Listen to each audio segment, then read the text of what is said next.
On today's show, Aerospace shares their brand new simulator. And our boys soccer team recently won the state championship game this past week. And learn about another star athlete we have here on campus.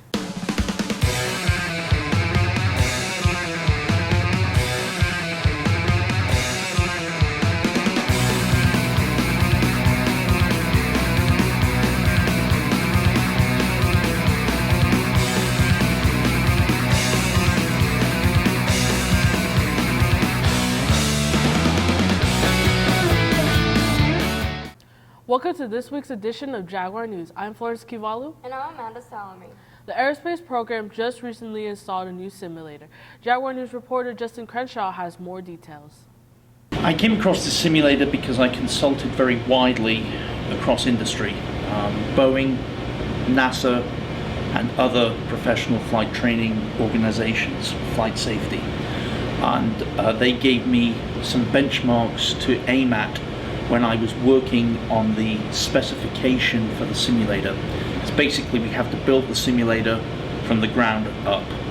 So this is how I chose the simulator. Flight training students will benefit from this because I can take them, I can put them at airports that they fly out from, i.e. Deer Valley. They can fly their cross-country flights from Deer Valley to Gila Bend to Wickenburg in the flight simulator without leaving South Mountain. So when they actually fly the cross country for real, they've already done it in the simulator. So the students get their private pilot license typically between 40 and 60 hours. 40 is the FAA minimum. Our current class of students is probably going to receive their licenses somewhere in that time frame, just after spring break. The simulator is a major step forward for South Mountain because it enables us to work much more closely, much more efficiently with current flight training students. But additionally, as we try and open up the program to a wider audience, I can evaluate students who want to come into the flight program, see if they have the aptitude, the ability to fly the aeroplane. If they have any weaknesses, we can correct them before they even get into the aeroplane. It's going to make it so much easier for us to evaluate students and to sharpen up the skills of students currently in the program. I see the simulator as opening up the possibility of flight training for so many more students. If you want to earn your pilot's license or have an interest in the aerospace program, the flight simulator will help you get there. For Jaguar News, I am Justin Crenshaw. It is amazing to have a piece of equipment like this on our campus. If you are interested in going to new heights, check out this amazing magnet program. Attention all classes. On March 2nd at 8:30 a.m. in Pod 68, the ASVAB will be taking place. Although the ASVAB is associated with the military, it is a great exploration tool for students who are still undecided about what path they want to take. Any students that are interested in joining track and field can meet with their coaches after school at 4 p.m. Now on to sports highlights with Florence and Amanda. A huge congratulations to our boys soccer team for winning the state championship game versus Sunny Slope. Hear about what their motivation was as a team throughout the season and how do they feel about being state champions. It feels really good. It feels like you're representing your school, and I'm just honored that I could have done it with all my teammates. A lot of our motivation was just our coaches, and for me it was a lot of the seniors. I mean, I'm a senior as well, but I just wanted to win for my last year. Last year we thought we were going to win, but it unfortunately didn't happen. So they gave us even more motivation that this year we were going to improve ourselves and just keep working hard. And I'm just honored that we're the first Phoenix Union High School to win the state championship, because that's a big honor. Shout out to the boys soccer team. It was an honor playing with all you guys. We did it, guys. We won state. Yay! Once again, congratulations on being state champion. That's it for this week's sports highlights. Reported for Jaguar News, I'm Florence Kivalu. Reporter Mercy Mijares brings you the story of another future New Mexico State basketball player. The number 2 in the state, Ozaria Fisher, explained to us how her brother helped her get to where she is today. My oldest brother, Ozander, he inspired me to play. He the one that took me out when I was 5 to the court, and that's when everyone started. She also tells us what helped her fall in love with the sport and what goals she accomplished. Winning.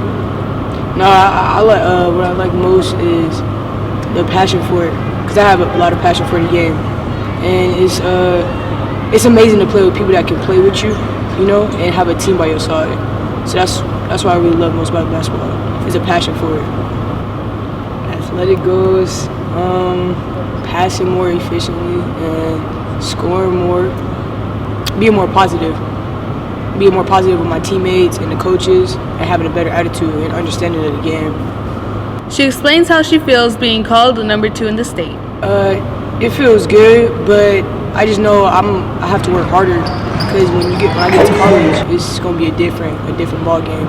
So I mean, I like it, you know, but there's still things I need to work on every day and learn stuff every day. So you know, it's nice, but We also asked how she feels getting signed to New Mexico State. I feel good, really good, especially going with Gia. It's gonna be great. It's just gonna be amazing for me. Good experience.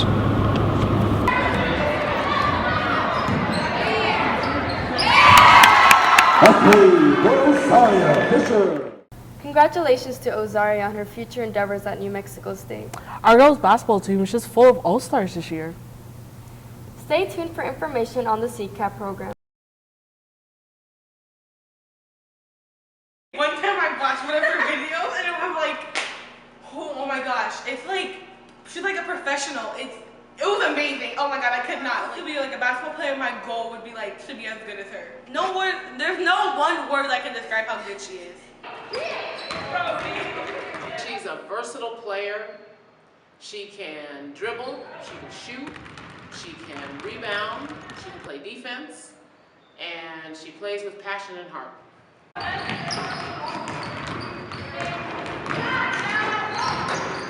Every day, it's not always going to be like the best practice, like she said, but either way, she still keeps her team up, and no matter what the odds are, she still tries to reach for the top.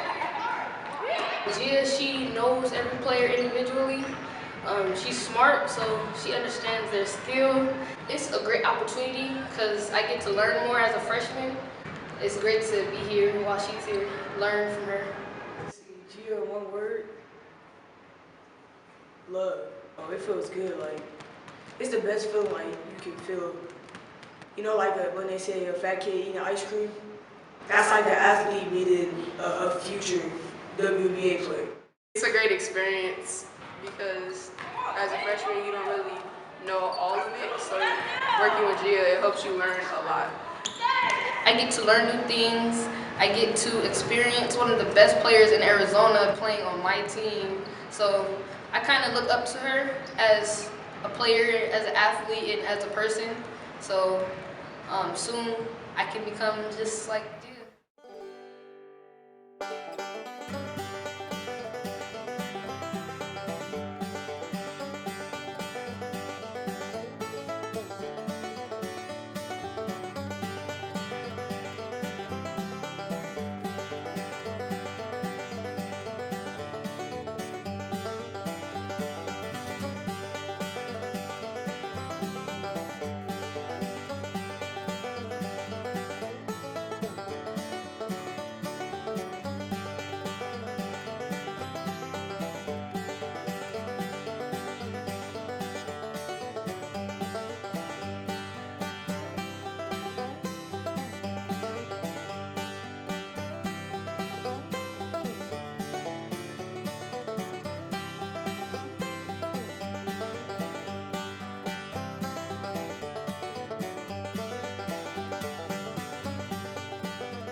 We are the Recycling and Sustainability Club at South Mountain High School, and we're here to tell you what you can and can't recycle.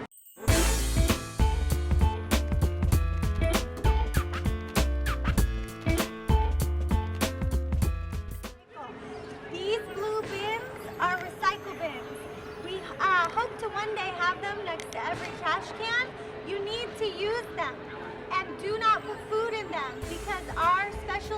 education, community skills students empty these bins, and we don't want food and gross stuff and liquid in these bins. This has grease and food all over it, so we won't be able to recycle it because it has food, so we'll throw it in. But if you have a clean one, what do you do?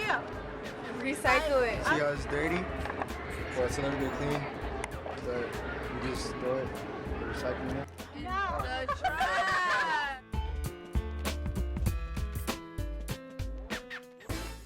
You see this? This is recyclable. All you have to do is open the top and then like pour it on the plant or something. Not on the ground, not on the ground, and then recycle it. It's the same when you have things at home, like spaghetti sauce jars or any sort of other jar. Open it up, rinse it out, don't be lazy, and then recycle it. This is plastic, and it's kind of dirty, so we won't recycle it. But if it was clean, then it would be recyclable. But we're gonna dump it in the trash. Styrofoam cannot be recycled. You should not buy styrofoam. Styrofoam takes 1,000 years to break down in a landfill. We all eat these kind of chips, Chesters. This cannot be recycled because it's a plastic bag, so we throw it in the trash. This is a yogurt container. Apparently these are not recyclable. Even the larger yogurt containers that you get at home, you can't recycle these, so you gotta put it in the trash can. Alright guys, this is a Gatorade bottle, and if there's stuff in there, just recycle or dump it, and then recycle it. If you don't have a recycle bin at home, you can call the city of Phoenix and they'll deliver one for free. Hey South Mountain, thanks for recycling! Welcome back. South Mountain Visual Art Magnet students created art that will be displayed at ASU West. Inspiration was taken from children's stories. To read, to remember, to reflect. Their art will be displayed on February 26th at the Fletcher Library, 3rd floor. Congratulations to Luz Miranda for winning the MLK Creative Writing Contest sponsored by Savvy Pen. She was awarded a certificate along with $100. We hope you enjoyed this week's show. See you next show.